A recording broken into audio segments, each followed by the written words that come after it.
to the Music Teachers Interview Series. I'm Kathy Kerr, owner and founder of Melody Music Studios. So let's get started to meet your next music instructor. Today we have Rebecca, and she offers violin, piano, and voice in the Chattanooga, Tennessee area. Hi Rebecca, how are you doing today? Hi, Kathy. Good. How are you? I'm doing well. So my first question for you, Rebecca, is what inspired you to pursue music, whether it be an event, a person? What made you think to yourself, I think I want to be a musician or a teacher, music teacher when I grow up? Yeah, I actually really love answering this question because it really just kind of goes back to my favorite thing of music. And when I was young, I forget how old I was, but one of my friends growing up introduced me to the Pentatonics a cappella singing group through They their are video. fantastic. Yeah. Yes. So through their video of evolution of music, I saw just the wide variety that they had and the melodies, the harmonies, the percussion, all of it.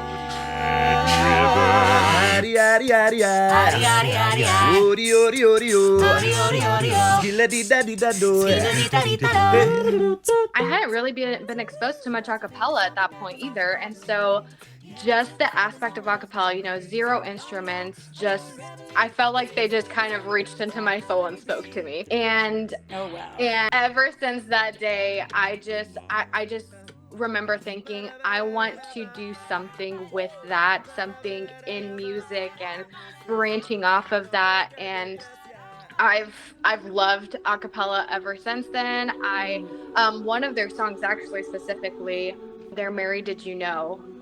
Their a cappella arrangement. I just love that one. And in my senior year of college, as one of my major graduating projects was to get a group of all volunteer students together, and that's one of the songs that I was able to teach It's a and beautiful perform song. with them, and I loved it every Yeah. minute of it.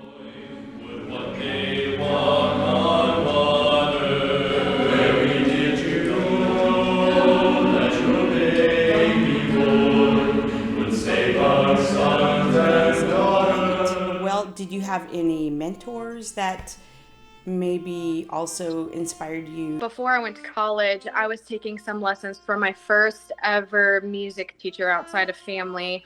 I grew up in Guatemala and I took lessons there, and my teacher there, she started me on violin, and she got me into some beginning music theory and stuff. And even to this day, I'm still in contact with her, and I'll like give her updates of what's going on and what I'm doing. And What qualities do you have that make you a successful music teacher? I do like to hold my students to a higher standard musically, in the sense that I like for them to be able to perform or even practice a piece to a, a great level and unlock the potential that they have to perform it, and really kind of focus, be nitpicky on like with the details, just because the details is where it matters.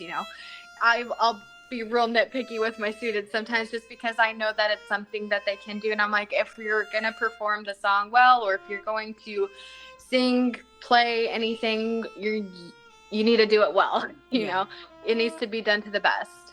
And it's also to find a balance with it too, because you don't want to overwhelm them with like all the details, but it's like, hey, we've already gone through this, so let's make sure we put it back into practice. And you remember this new concept that we talked about? Let's work on this a little bit too. So it's a little balance of both, but not like, hey, you did this, let's work on all these things. And then they're like, like too much. Yeah, that shows that you have a real good instinct for teaching. What do you want your students to remember after they've stopped taking their lessons with you? They felt challenged in the lesson, but not discouraged, in the sense that they were able to reach either a baby step in their goal to where they're aiming for, or they felt a sense of accomplishment and, work still needs to be done, but we did get, progress made, but not to the point where if they've gotten, part of it, like say one line of a song down but not the rest of it, you made progress. There's still room to work on, to make improvements. As someone who they can look back on and think, she never gave up, and she was always ready to be there for any questions, concerns, not just past and lessons, but also in future, just kind of looking back. And I'm scared to ask the question. I never want my students to feel that way. Right.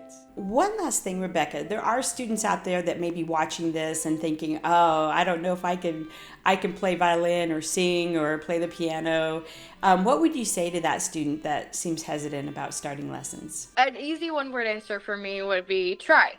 Try it out. Try out even one lesson, 1 month of lessons, and what's the worst that can happen? If you don't like it, you didn't lose anything, and if you do love it, you can always keep going. Yeah. Great. Thank you, Rebecca, for your time and helping us get to know you a little better. Sign up today for piano, voice, and violin lessons with Rebecca at Melody Music Studios.